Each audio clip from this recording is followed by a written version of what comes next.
আসসালামু আলাইকুম viewers, welcome back to my channel. Hopefully আপনারা সবাই ভালো আছেন।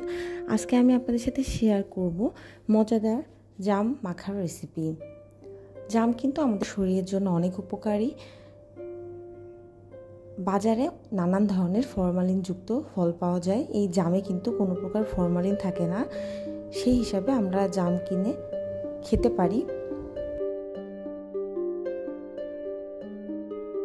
এছাড়াও জাম খেলে কিন্তু আমাদের শরীরের রক্ত পরিষ্কার হয়। এখানে গাছ থেকে কিছু জাম পেড়ে নিয়েছি।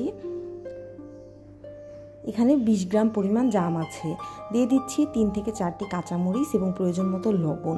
ব্যাস, তাহলেই কিন্তু হয়ে যাবে মজাদার জাম মাখা। এই জাম ভর্তা বা জাম মাখাটি করতে কিন্তু এর থেকে বেশি প্রয়োজন নেই উপকরণের। মাত্র এই 2-3টি উপকরণ দিয়েই কিন্তু অসাধারণ জাম ভর্তা তৈরি করা সম্ভব।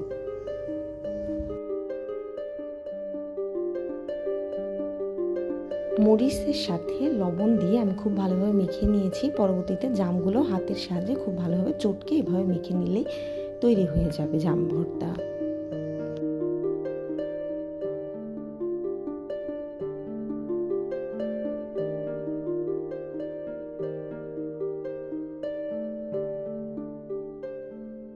গরমের দুপুরে আপনারা এরকম জাম ভর্তা তৈরি করে খাবেন, আশা করি আপনাদের অনেক প্রশান্তি মিলবে।